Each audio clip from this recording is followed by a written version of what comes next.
Good morning. We'll be getting started in a moment.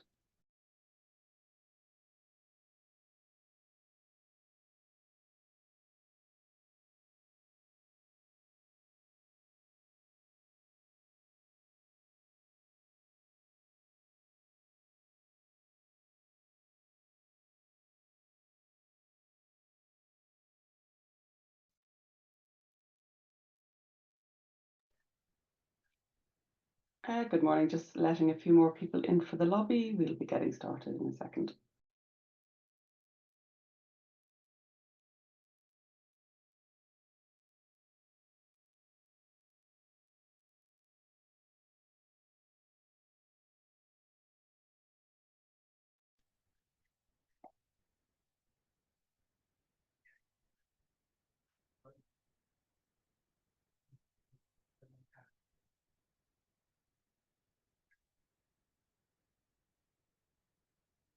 Okay, good morning, everybody, and thank you for joining us today. We're talking about rationalising your IT landscape, stopping the endless expansion of your systems. So just to cover off some webinar etiquette, just saying that this session is being recorded and will be sent out to people joining us this morning, later on today, so that you can use it as a resource afterwards or share with your colleagues. You'll see there's a Q&A box, and that's for any questions that you have for the speakers. And please do put in as many questions as possible. We want this to be as interactive as possible. And if we don't get through them all today, we will make sure that we do follow up and send out the answers. There is a chat box, and that's really for more any technical or support type questions. And my colleague is in the background and will be keeping an eye on that. So I'm Joyce Harmon. I'm Head of Client Services at Hart Square, and I'm delighted with the fabulous panel we have joining us today. Catherine, if you'd like to introduce yourself. Hi, I'm Catherine Wilson. I'm the IT and Digital Manager for a company called the Home Builders Federation. We represent home builders in the industry. Basically, we call ourselves the voice of the industry, and we lobby government and make sure legislation changes and let our members know what's happening in the world of building. Brilliant. Thank you, Catherine. We shall be talking to you in more detail about that later on. And Billy. Hi, so my name's Billy. I'm a senior business change consultant here at Hart Square, so working with our clients, and really looking forward to chatting with Joyce and Catherine today. Perfect, thank you. So just quickly, for those of you who are not aware of Hart Square, so we're a consultancy practice and we work only within the not-for-profit space. Really, our strapline kind of summarises what we do, which is enabling digital and change capability within the not-for-profit sector. So lots of different statistics there around kind of our experience and what we've been doing over the last 15 years. We very much see that projects kind of fall within sort of four areas, four key pillars: thinking about strategy, thinking about selection, implementation, and realization. And I think really the interesting point about today's conversation is really this can kind of be across all the different strands. So we can explore that as we go on this morning. So the topic for the day, stopping the endless expansion of your system. So what do we actually mean by that? So when we talk about shadow IT, now this is an expression that a lot of people will know and will have heard about, or some people, it's a kind of a might have heard reference to in the past. But what do we really mean by that? So it's very much about I see it as all the kit, tools and things that the IT department are just not aware that you have. A Gartner report that was carried out this year was saying that in large organizations, this was not just UK focused, this was worldwide, that 30 to 40% of IT spend is on focusing on combating issues around shadow IT. So by having all of this extra kit and tools and people having to unpick the problems that comes with that, it really has an impact on your IT spend. So we do love a quote from Peter Drucker. We use this one quite regularly, but I think it's really relevant here when talking about shadow IT, because if you can't measure it, you can't improve it. So if you're not aware of what all the different systems that are in place or tools, your data is in places that perhaps it shouldn't be. It can really cause huge problems around, security and data security, and potentially around, GDPR implications as well. So if you're not, fully cognizant of what everything that your team are using, you don't know about it, you can't do anything about it, you can't make it better, you can't improve it. But I suppose another way of looking at it is, and this might, be familiar to some of you. So these really are kind of things that I've heard in conversations with clients, that things that come up. One that I think is very pertinent is around ChatGPT. So ChatGPT, it helped me summarize the board papers with the financial plans. And this is actually a real life example from a client recently who was talking about the use of ChatGPT and AI in the organization. And they literally only found out by chance that this person made a comment of that they had put really, really, sensitive organizational information into ChatGPT to help them summarize the board papers. And that purely came from a conversation by chance. There's the usual ones that we definitely get an awful lot, but Slack, it's so much easier to use than Teams. So you have departments going off and their department, because somebody's decided Slack is much better, using that as a tool, and then therefore all the communication in that team is done on that, not on the organizational wide communications tool. So again, you're starting to create silos around communications, around data, around all of that. Billy, I wanted to bring you in here, kind of thinking about, in your experience of many years at Hart Square and previously, you've done an awful lot of business process reviews. And I was kind of wondering, is that kind of one of the points where a lot of this can be uncovered, or do you think it's in different areas? Yeah, it's a good question. I think, yeah, business process review certainly does lead to finding out about different technologies that are used as you kind of dig into the team's processes, and you kind of figure out, like you say, all the spreadsheets that are kept over here and in this folder, or SharePoint as well is quite a popular place now as well. So I think that is definitely one way. But I think also when we're doing requirements gathering or business cases, we really do try and dive into all the different systems that teams are using and can capture it that way. So I think there's lots of different ways you can capture it, and as part of that process, we do try and capture all the different systems. And I've come across all of these and sort of many more. Or people you find have their own a different email marketing tool to the one that the charity is using because they know someone there. So I think it is very common, and probably more common than we all think. And it probably happens across every organization, not just within our sector. Yeah, absolutely. And I think what Enrico, the CTO at Brook, said this recently on another webinar, but it's something that we do hear a lot. Is around one of the issues these days, whereas people have company credit cards and they have a budget, and if something kind of falls easily within that budget, they can go off and spend. So it's like, if you have budget and a means to spend, you can go off and buy these tools that might not cost an awful lot of money, but actually can, then you're having this endless expansion of that.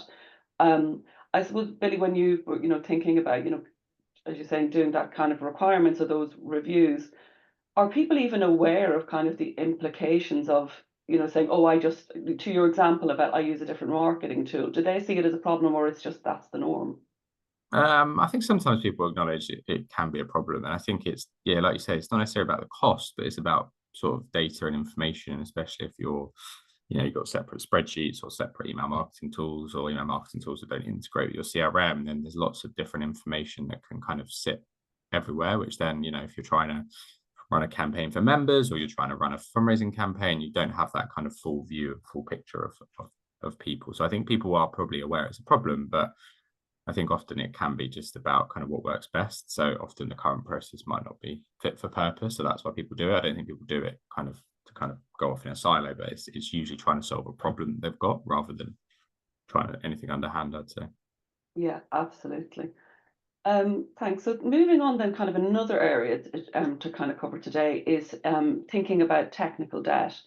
And again, a really interesting survey that was done. This is just focused on UK organisations. Saying that was done this year, that 38% of IT budget is used to control technical debt in organizations. So, what do we mean by technical debt? I kind of call it it's a we will get to it later scenario. It's very often that there is a known issue, but that it's something that can't necessarily be solved for now. Very often it's a tactical decision to delay looking at that. So it's particularly can be a big thing around legacy systems. But this quote, which I absolutely love, I think it kind of nicely summarizes up around technical debt, is technical debt is a measure of the amount of duct tape holding your systems together plus the amount of rust that has accumulated. And it really is that point. It's kind of technical debt can also kind of be seen. It's that sticking plaster. It's the how can we make this system, this kit, this tool, work for a bit longer because we either don't have the capacity or the time or the budget or the skills to deal with it. So tactical decisions, but that cause kind of longer problems. So with this quote, which I say I love, thinking about if you wanted to look at it graphically, thinking about unmanaged technical debt. So you've got your technical debt on time, looking at what happens with kind of those systems over time. The further that you have those systems and those issues, those sticking plasters, you haven't done anything about it, that it will increase. This particularly really plateaus when we're talking about legacy systems, and it's about that showing your risk is increasing over time. So it's absolutely normal to have technical debt in your organization. All organizations do. Not, there's no organization, or well, I don't think there is, that can say everything that we have works perfectly. It's all up to date. All the patches have been done. Everything's done. It's all great. We have no issues. There is always some kind of technical debt. So it's fine to have it, but you need to have a plan to manage it. By not having a plan, that is looking at the graph, the longer you leave it in, that your risk increases. And I think the really important point here is that risk management, it's so much more expensive than actually managing the technical debt. The longer you don't deal with the problem, the bigger the problems increase, the bigger the risk increases. We'll come on to a slide in a couple of minutes, kind of thinking about specifically some of the challenges around the shadow IT and the technical debt. Catherine, if I could bring you in here, we'll talk about this in a bit more detail later, but you've put in place a new CRM. Actually, we were talking about a couple of minutes ago that you started looking at 6 years ago. But when you were kind of looking at making the changes to that system, would you have considered that it was a technical debt issue, or is it it's a problem we need to fix for now? Kind of what was your view then? And I suppose It's your view interesting. now? Yeah, it's interesting because I think initially we just thought of it as it was just a problem, a legacy system problem. But actually, we were dealing with a lot of technical debt, really, because we were just having to like get all these different plugins and things to make it work for us, and we were just using something completely different. So actually, yeah, your analogy is very correct. It just wasn't fit for purpose in the end. But so it was the bandage. And it was a very good analogy, that actually, yeah. So it was very much that. Yeah, because I just think it's kind of interesting, isn't it? It's how, because especially in your job, you're dealing with fixing problems, and it's having nearly the time to kind of look at that bigger picture as well. So yeah, I think that's quite interesting. No, it's really it's a very good way of looking at it, actually. Good. So I'm going to move on to a poll. So we're just going to run a quick poll, and really what we're asking is, has your organization embarked on an IT strategy or review over the last 5 years? So I'll just let that run for just a few more seconds just to kind of see where everybody is. The good thing is the predominant one coming up so far is yes, we're implementing some change. Oh, actually, no, we're kind of 50-50 at the minute. So I'm just going to leave that up just for another second. I think it is very interesting that, because I say looking at that 5-year time window, that actually quite a lot of people haven't kind of done a review. So I think if we can, yeah. So looking at that, really, it's a mix between, yes, we've done it and we are implementing some change, which is a good percentage, which is really good. But to that point of that, there's 33% that haven't actually done a review, an IT review over the last 5 years. I'm planning to do it. So I think we can end that poll. But Catherine, on that, I suppose, do you, how often, I suppose, do you kind of do that strategic review of kind of systems in general, or is it a more holistic, you're kind of regularly doing it?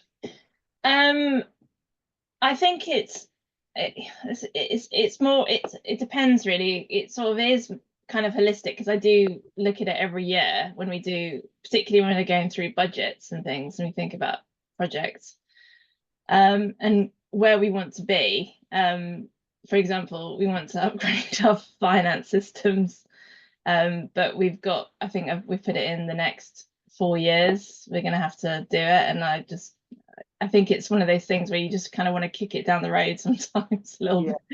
But yeah, no, I do it. It is a holistic, I'd say it's more holistic. And actually, in terms of being more professional and presenting it, yeah, we are actually doing that now more, in terms of we have to do it with the board and things like that. So we have to show what we're doing. So it has to be have to have the plan in place and everything. Yeah, absolutely. Great. Okay, so I'm going to if I can get my computer to work. So moving on to kind of thing, so we're talking about, stopping that expansion of your system, thinking about what you have. Now, these might sound really obvious, but I think it's really important to re-emphasize them. Is, what are the benefits of having the right tools? Well, and I know, Catherine, I'm definitely going to ask you a question on this later when we're having a bit more of a chat about user adoption. If everybody has the right kit that they know how to use, that's simple and easy to use, you'll get better user adoption, and then you'll stop people going off and getting their own extra bits of kit. It'll give better productivity because everybody's working in the same way, following the same processes, and all of those kind of things. Enhanced communication, I suppose, to the point earlier around Slack and people using that instead of the Teams, which is supposed to be used for communication. You'll have enhanced communication because everybody's using the correct communication tools. Seamless integration, back to the Peter Drucker quote, you can't integrate with a system that you don't know you have. You can't be clear that all your data, you can do proper reporting on your data if all your systems aren't integrated. So by having the right tools in place will help with that seamless integration, and then reduce costs. We'll talk about this more in a minute, but cost is not just the simple cost of IT, it's people's time, it's processes, it's all of those kind of things. So thinking about kind of the challenges of having that kind of what we're calling the uncontrolled expansion of your IT landscape. So cost, it is very much, there's a high burden on your IT team. Now, I know for some organizations that we work with, they don't have an in-house IT team, or they have external parties that they bring in, or that somebody has kind of been given the role of the IT person, but it puts a really high burden on whoever's responsible for IT to try and keep on top of these things, to understand what's in place. So it's more tools to manage, it's more kits to manage. It's very often it's the time that's taken to when something is uncovered, when somebody says, I've lost all my data, or I've lost this big piece of work I was doing, and then the IT person says, oh, well, okay, well, what system was on, because we have backups, and then they say, oh, well, actually, no, it was on a different thing that I downloaded and you didn't know about. So it's about as well thinking about not purchasing more systems and spending money that I've got my credit card I can spend, stopping your cost expanding that way also. Data security, by using lots of different things, so therefore your data is all over the place, you are at real risk of there being a breach in your data policy. And I suppose it's also, which we will come on to talk about in a bit more, is about people being aware of what the policy is, what is the governance, what are the controls, what are the rules around how you use systems.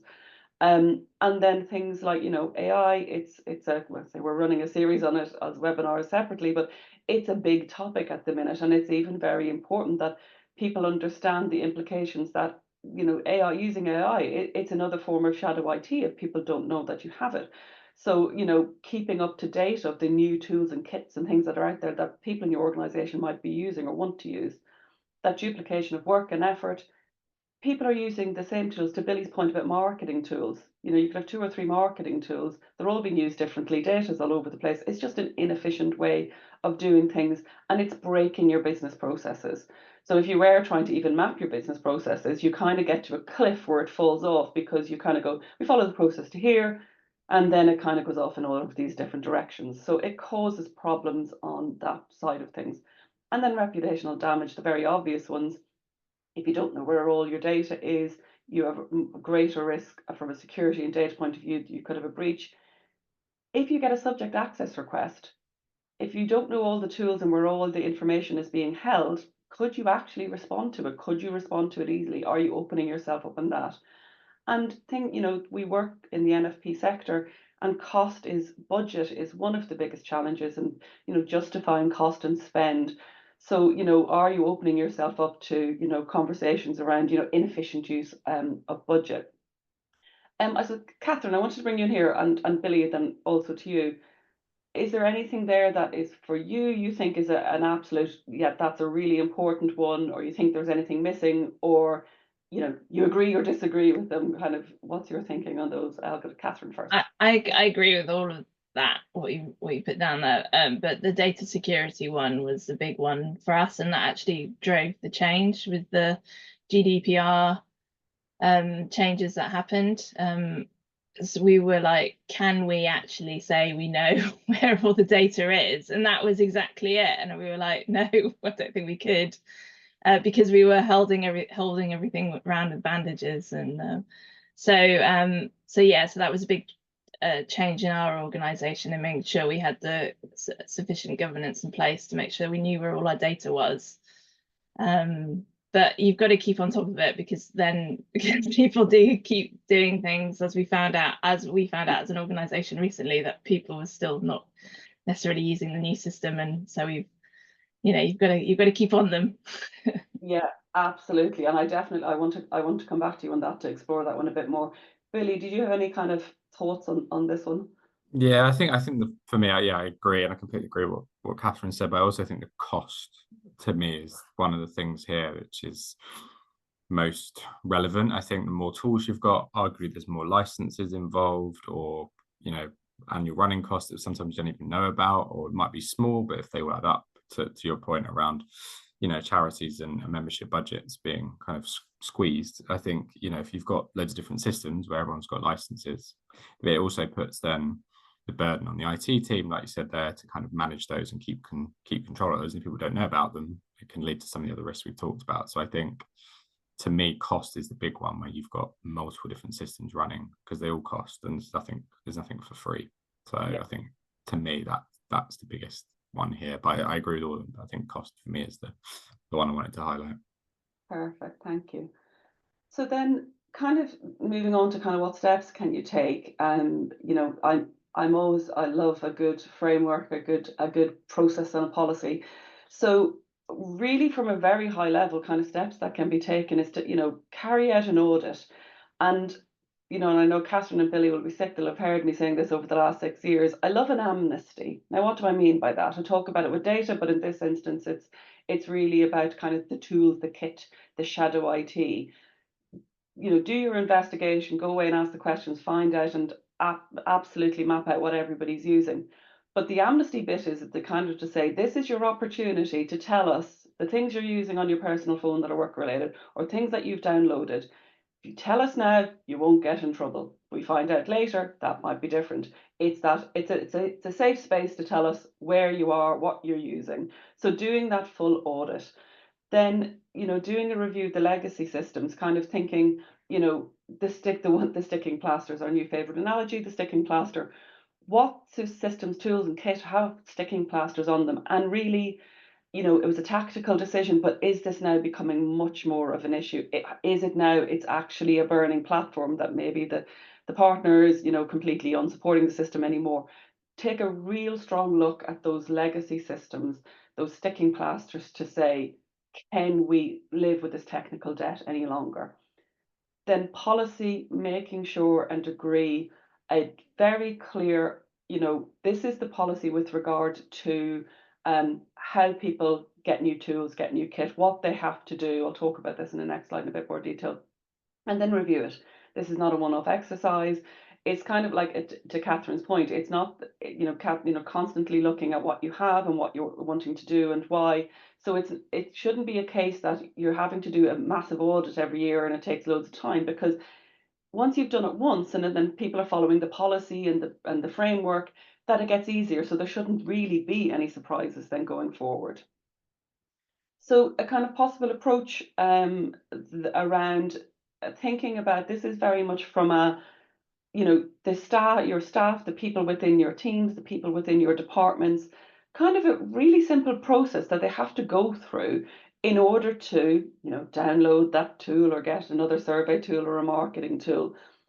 It's a process that they need to do to either their line manager, their head of department, or to IT.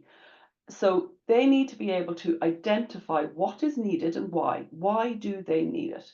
It's almost like a mini business case. They have to make the case for, this is what I want and this is why I need it.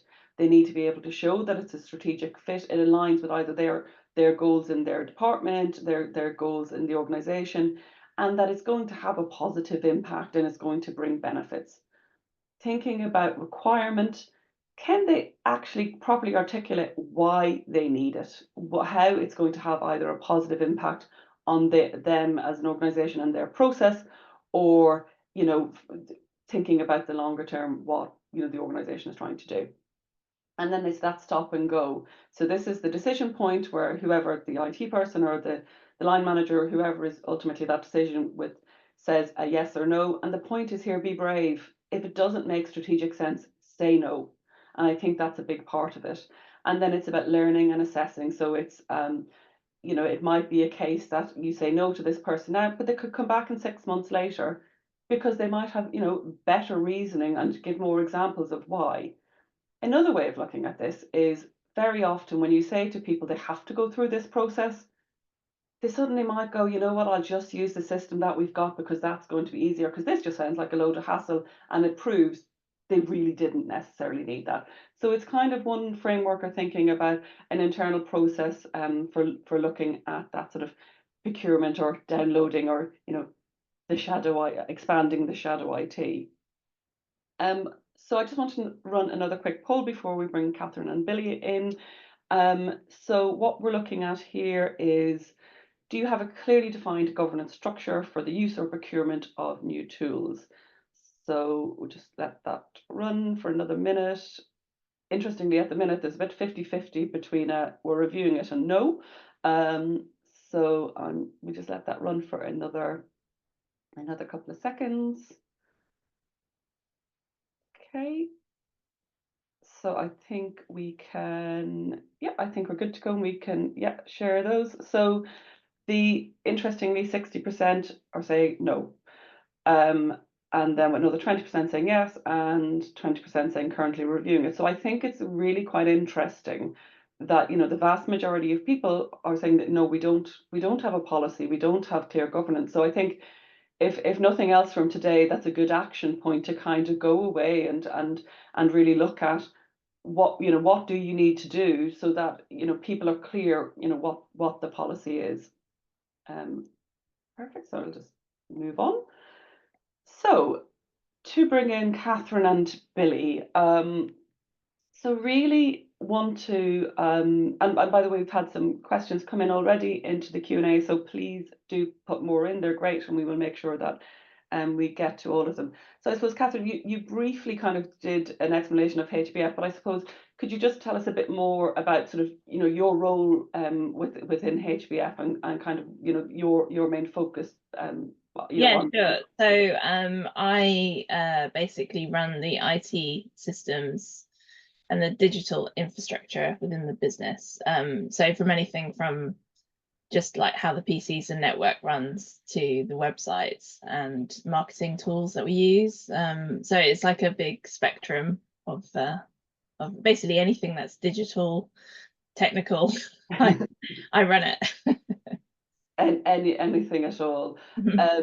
And then, and I suppose, Billy, just to really expand just a bit more kind of on your experience, just to put some context around this of kind of the type of projects and things like that you've been doing, your experience, Billy. Yeah, sure. So I've been at Hart Square for about 6 years now. So I've done business cases with clients, so looking kind of at their kind of systems, mainly focused probably on CRM mainly, but I've also done finance, web, and procurement systems as well as part of that. So also done requirements gathering on those, and then managed project managed implementations with clients and managing. And we experienced a lot of some of the challenges you've chatted about as part of the transition to new CRMs. And so I worked with Catherine to implement the CRM project that HBF did. And then prior to that, I worked at Cancer Research UK within their technology team. And again, definitely seen some of the challenges and that we've chatted about here there as well. So yeah, lots of experience in the sector. And this is a common issue that has come up probably in every project in some form. It doesn't matter what the project is, this has come up. Yeah, absolutely. So Catherine, we've kind of touched on this briefly, but as I did say then, I want to expand on it more. So you've been live with your system. I can't remember, you'll remind me in a second how many years, but a good few years you've been live on your new CRM. And I suppose that the point I suppose I'm trying to make really is people often say, so it's not all just about CRM systems, but we'll get a new big tool in and that everybody's going to use that and it's going to solve all our problems and it's going to be great. But what in your experience now, as many years in as you're going to remind me, is it that great world of yay, everybody's doing what they should and everybody's working on the system and nobody's working off system? What's your experience? Well, I did touch on it before, but we had to do a bit of a retraining, re-governance, I guess you'd call it, around what to do, what not to do with stuff, because we did have a few changes of people, and so it's definitely a zillion times better than it was, I have to say, and also it helps us in terms of the technical debt because everything can plug into our CRM. In fact, we're implementing things to plug into our CRM at the moment. But I think it's something not to just sit back and think, oh yeah, it's great. You have to keep working at it. You have to keep reviewing those processes and making sure updating staff and checking in with them. So I advise people to just do that, really, just to make sure that everything is working as they want it, and to find out, because sometimes there's people are solving problems without telling me what the problem is that they've solved, and I'm like, well, actually, if you just told me, I could have told you exactly how to do that. So I like to try and keep myself a bit more open, and just just let people know that I'm here to help them, really. Yeah, and I think that's a really good point to make as well. People think they're being helpful. Kind of also Billy kind of alluded to it earlier. It's, people are not doing any of these things for bad intentions. It's all No, not at right all. intentions. Yeah. But I suppose it's that people don't understand the implications, of it. So I suppose from your, but like you have touched on it a bit, but what kind of governance structure have you found works best for you, knowing your organization? Is it just that you're just being open and available, but is there a more kind of structured approach and rules around the governance that you kind of put in place or are managing? What works best? So well, for one, we basically say that if there's anything that you want to do, you should just come to, like, normally it comes from senior management, that they, we have regular meetings, and we know what's happening in the company, but they should, basically they have to come to us if there's anything that they want to pay for, really, so we know what's going on. But there are things that do go through that you're like for, this isn't really to do with structure, but you'll find that people have got an Adobe license, for example, when we've got our own team's Adobe license, and you're like, why are you paying for that on that side? And you could have just so things do go through, the things trickle away, but yes, we do have we recently did our updated our staff manual guide and everything, and got everything should come through to me. I'm not saying it does always, but it should. Yeah, no, definitely. And Billy, I wanted to bring you in here, kind of in with your experience around governance, because obviously you're seeing it slightly different, from a different angle. But is there a kind of a governance structure around this that you find works really well, or equally is absolutely just doesn't work? I don't know if kind of what your views on that are. I think it's tricky. I think it depends on the size of the organization. So ideally, you would have someone in Catherine's role, or or an equivalent role, who kind of owns the oversight of the kind of whole IT landscape. I mean, some of the bigger charities, the real big ones, will have a solutions architect, but that's, I appreciate, a completely specialist position and requires quite a lot of budget. But that sort of role, who can kind of oversee kind of the whole IT data infrastructure, and you don't have to be a solutions architect to kind of have that map. You could keep it in a quite simple diagram or PowerPoint, just an understanding of kind of all the different systems. But ideally, you want that kind of single person or people who are responsible for kind of managing that, who could, like, to Catherine's point, if there are licenses already available, then let's use it. But I think having someone or people in control of that sort of the solutions, I think, is really important. And I think that's kind of, and it doesn't matter the size of the organization. It might vary in terms of the teams, but I think having that sort of single point of control is really important. Yeah, absolutely. I suppose thinking, I suppose Catherine, going to come back to you on this one. What's the biggest challenge you've had? Pick one, over the last couple of years, kind of around that kind of managing the IT and the systems or the data. What would you say is kind of the biggest challenge that you faced? Challenge. I don't really know. I mean, I suppose when we first started, well, website maybe is a good one, actually. So we had a supplier who was going bust, who supplied our website, and we had to very quickly transfer the system to a new company who ran the same kind of platform that we use. But that was a big challenge because it was very much like, if that goes down, we're not doing it. And that's how we send out all our communications as well. So very quickly, I just thingied up a MailChimp, and just in case anything went wrong, then we could still send out communications to members, and so forth. But it was, that was a bit of a scary moment for us, and it kind of really highlighted that we need to make sure the supplier that we use is like a bit bigger, really. And we do review it more as well, like, so whereas because it just been ticking along, we were like, oh, it's always worked, it's fine, but actually we should really have been looking at it from a strategic point of view more. And that actually did make me look at the bigger picture a bit more and really analyze everything that we had in our systems. And that was a few years ago.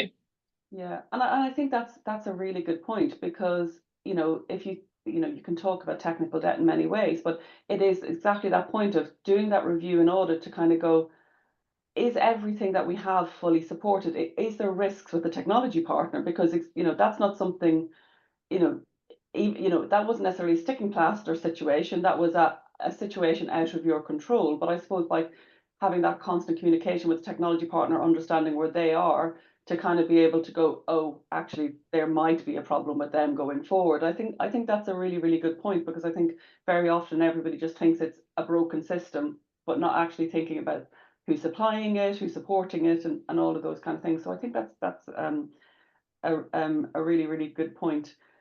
I just wanted to go back quickly on the sort of HR training, your point about retraining and things like that, and putting in policy. Is it something that, Catherine, then I'm going to come to you, Billy, on it as well, that you think it's getting HR involved to emphasize the importance of these are our policies, these are our rules. Is that something, Catherine, that you've kind of done or you think might be worth doing? Well, yes, I do. I think, well, we don't really have a HR department, so because we're quite small. Yeah. But what we do is we try, and we've got internal comms set up, and also when we were looking at it, because we had a lot of new people in, and Yeah. so things had started to like, whereas before, I guess I was overseeing everything, which was good and bad, you know, in terms of like my time was taken up quite a lot by things. So now I'm more free to actually do more of my work, I guess. But it also bad in that I'm not necessarily saying no, you don't do that, what you're doing, that's, you know. So that actually kind of highlighted to me that we needed to retrain everyone and make sure that we have all the processes written down. Yeah. So we did have stuff written down, but things have changed, things have moved on. And so we've actually gone through, we've been making training PowerPoint presentations. We going through, we do it by department as well, because we find the smaller, when you're in a smaller team, and also if you're with people that you know, they seem to be a bit more open to asking questions, and maybe they might feel a bit like silly or something if they were in a bigger group. Yeah. Whereas I like to go with the approach that there's no silly questions, like, because, you know, although someone did once ask me if the internet worked at night time. But That's borderline on the silly question. but yeah, no, I think it's I think it's really just thinking about it, and also I know it sounds like it's a lot of work, but it's not really. Like, if you break it down into smaller bits, so that's what we're doing. We're breaking it down into sections, and it really is actually quite good, and we've had lots of nice feedback as well, people like saying thank you for that, and it's really helped them in their day-to-day work as well. So you really are trying to help them, Yeah. not trying to be like put the foot down. Really, it's really about making sure that everyone's on the same page and working together. And if something isn't working, then we know then as well, because it's like, oh, that doesn't work for you, we can fix that. Yeah, absolutely. I completely agree. And Billy, I want to bring you in there on that as well. I suppose, you know, with your experience, is there kind of an approach that you kind of find works, or again, equally doesn't work, you know? And I know I sound like I'm obsessed about talking to you about business process reviews, but you know, yeah, any kind of key points around that? Yeah, I think it's an interesting one. I think in terms of, obviously, large organizations might have large HR departments who then, you know, when you join a company, will have mandatory online training to do.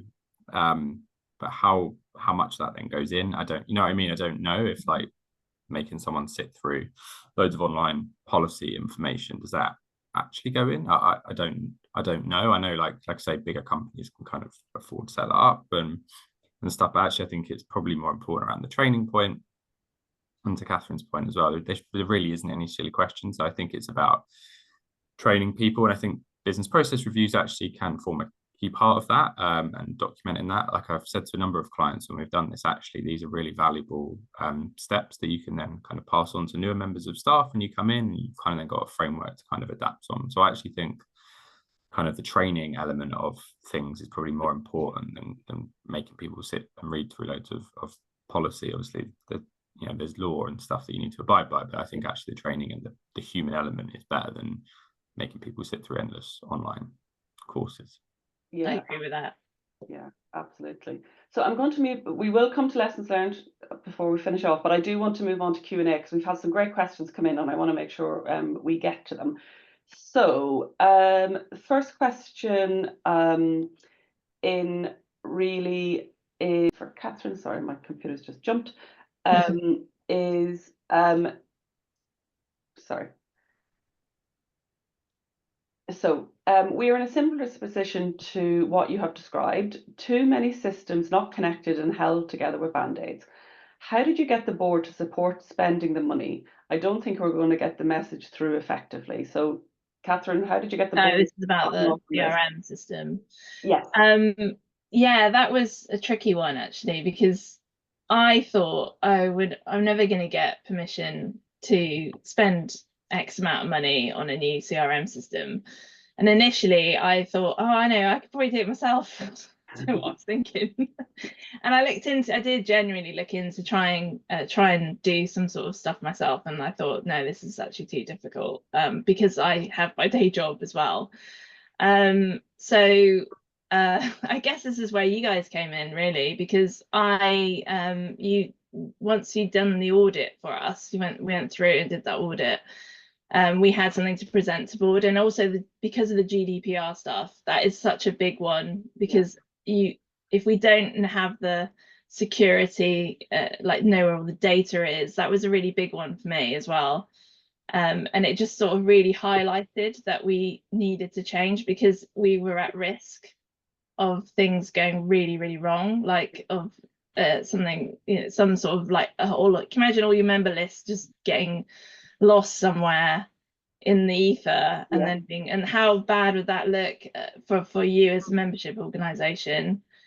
So it really was about that. So we did an audit, we presented it to board, basically showing how unfit for purpose our system was, really. And that just allowed us to get on board. And also you need to get your senior management team on board as well, because they're the ones who are going to sell it for you. So we were very lucky. Our CEO was like, as soon as we told him what he wanted to do, he was like, yeah, you're right, let's get on with it. So get those people on board, and it'll just help push it forward, but really highlight this, like where the data governance stuff is going, what's that you don't have it if you don't know where it is. Yeah, absolutely. And then kind of linked to that question, and Billy, I will bring you on this one. So linked to the previous question that we just gone over, I think we lack sufficient governance. Who should be leading this? We don't have an IT manager, so it falls to me in the finance department. So I would, Catherine first, and Billy. Sorry, go on. No, I was going to say, come to you, Catherine, first, then Billy. I think I would first. It's always the finance person, isn't it? Yeah. I think first off, I would go to your heads of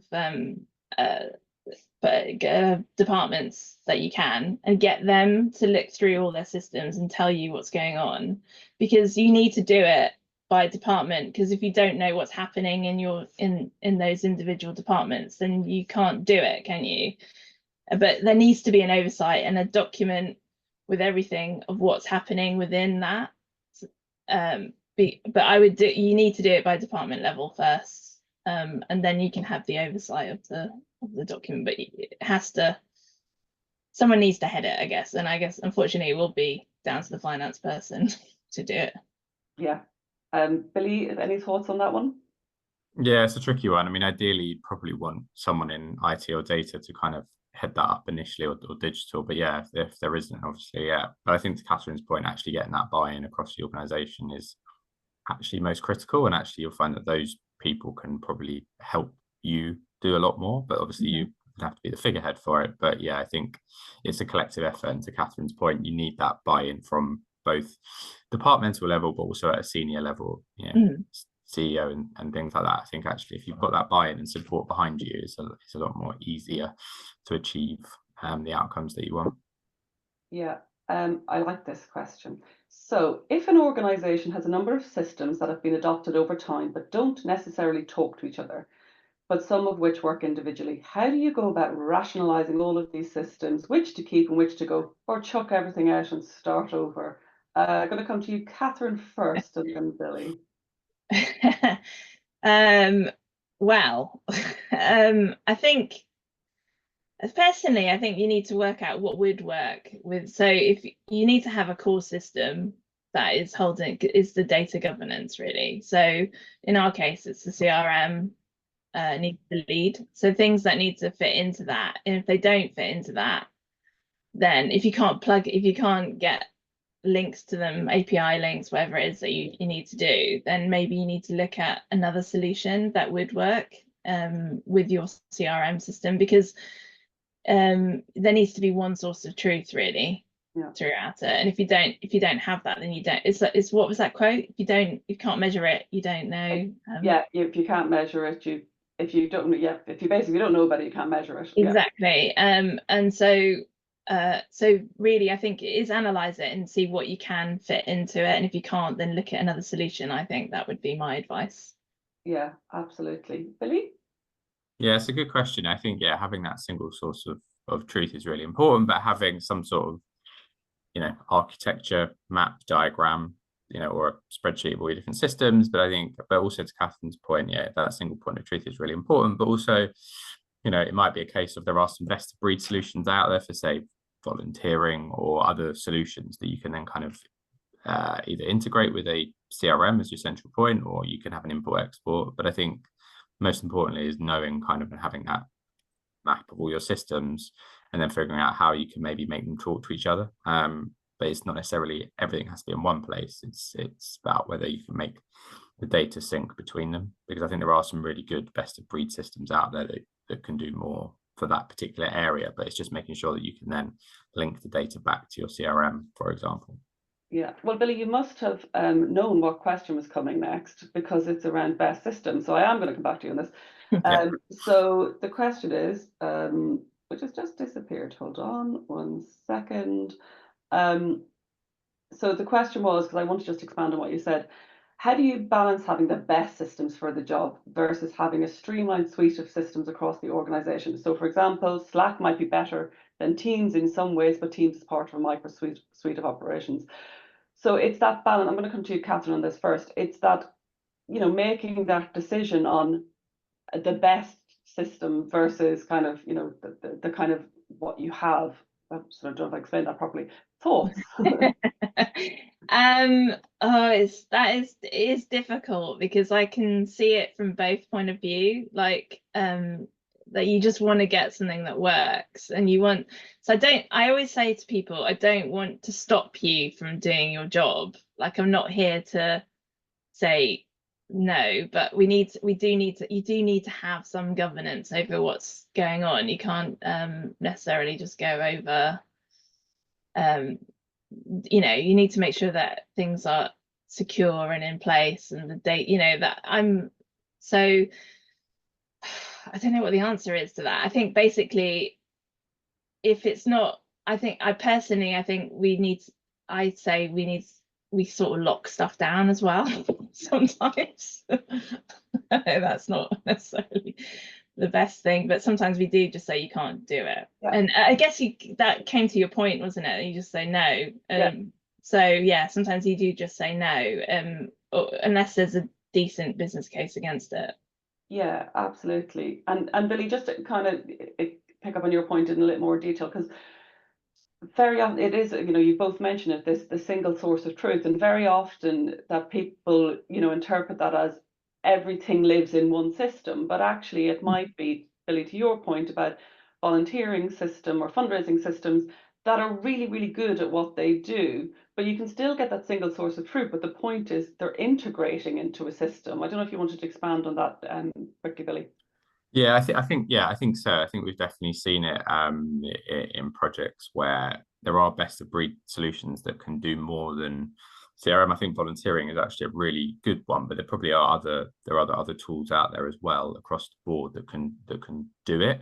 But I think it is just about making sure that there is some form of getting that data in, whether it's through an API, sort of direct integration, or whether it's through an import export. But I think it's about taking a sensible approach, and I think trusting people to a point, but making sure you've kind of got that control and oversight, to Catherine's point, of kind of locking it down. So I think it's a case of having a sensible discussion about what your needs are, assessing what those needs are, and then figuring out what the best system is, but keeping that fundamental of let's keep it all in one place. So I think it's having a sensible approach and figuring out what and definitely, you're right, some systems are better at doing things, but as long as you have them talking to each other in some way, I think that's really important. absolutely. I think the challenge comes then when people go off and don't tell you about it. I have a Yeah. spreadsheet over here of great information, which actually could add loads of value. So I think it's about just understanding that landscape. And if you do need to lock it down, then you need to, lock it down. Yeah, absolutely. So I think we've time for one more question. So the question is, we don't have documented processes. Should we have these in order to carry out an audit? So I'm going to go to Billy first on this one. No, but I think ideally, I think you would kind of try and do that before you go to an audit if you have the capability and the time to do it. I think doing business process reviews and at least having them documented is such a fundamental. I think I've done a couple of CRM projects where actually the starting point with the client was actually BPRs, and it gave them such a foundation of understanding some of the challenges with processes, understanding systems, and just giving you a foundation. But you can do one without having to do it. But in an ideal world, if you've got time and the right people in place, then I would definitely recommend that as a starting place, and then you can do your audit. But you can absolutely do one without doing a BPR for sure. Like I wouldn't say you have to do it before doing it, but if you can, then great. Yeah. Catherine, your thoughts on that one? I think it would really help. I think it helps you. So if anything that's going to help you, I think you should put in place, really. Yeah, I would agree with that. Yeah, yeah. Perfect. I think it just would help you understand things. So I think you should if you can do it, you do it. It's worth investing the time, I think. Yeah, I think that's actually a really good point as well. It is about taking the time to do it, and they do take a bit of time, but the long-term gain from doing that at the start will be invaluable to whatever project, even if it's not an audit or whatever project you're doing. I think taking the time at the start. Absolutely. So thank you everybody for all those questions. I suppose quickly before I move into kind of summary and closing off the session, if you had to kind of summarize, I'm going to ask both of you, Catherine first, kind of one or two key kind of takeaways or points or things that would be good for people to focus on when thinking about this. I know it's quite a broad topic, but think about this topic. What would they be, Catherine? So sorry, if I had to summarize two recommendations, I suppose. Recommendations of what to do for the I think going back to the previous point is to invest the time in looking at what you do have, the systems you do have in place, and understanding why they might be using other systems. Because if you don't have an overview of everything, and an understanding of why those things are in place, then you can't necessarily fix it. Yeah. So I think it's a good idea to, and also I think like people aren't doing things just to be annoying, or they're doing things because they're trying to get things to work, and we're all working towards the same goal, aren't we? Absolutely. So it's just, I think you've got to invest in the people as well, and talking to them and making sure that they're on board, because if you don't get them on board, then no one's going to do whatever you want them to do. Not that you want them, no one's gonna go on a new system or do anything. You really have to invest in people as well. Yeah, absolutely. Billy, any quick points from you? I think Catherine's given a very good answer there, so it's going to be difficult to top that. But no, I think the people element is really important. I think you need to bring people on that kind of journey with you. But I think identifying what what problem are you trying to solve, and I think taking the time at the start to understand your landscape first, and then figure out the solutions after that. But I think really take a bit of time at the start to understand kind of if you are going to embark on a project to rationalize your IT or data or digital, and really identify what you're trying to get out of it. But I think do keep the people in mind and bring those people with you, because I think it's far easier to kind of do that if you understand people's requirements, but also put in place the right governance. And there's lots of different ways you can capture all systems. You could have a fancy architecture diagram, or you could have a simple spreadsheet of all the systems you've got. But I think identifying all those first is probably the best place to start. Perfect. So I would just add to that, actually. I would say that you need to make sure you literally give yourself time as well, because when we did our project, I didn't really appreciate how much time I needed to put aside to it. And it was really important that you do make sure you give your, because obviously we've all got our day job, haven't we? And so just really invest in that and make sure that you know that you're going to have to basically set aside 3 days or a couple of days at least to sort it out properly. Perfect, absolutely. So I'm just conscious of time. So in summary, carry out a review of the systems and the tools, make sure you have a good, robust governance structure in place, and empower your IT team or whoever is taking that responsibility to say no. So just want to say thank you so much for Catherine for joining us today, and Billy. I think that's been really useful and really, really insightful. And thank you all for those of you who joined us. So just to say, please look at, for joining us. We will be sending out a survey after this, and also you can see the other events coming up on the Hart Square Hub. So thank you very much. And again, thank you, Catherine and Billy. Thank you. No worries.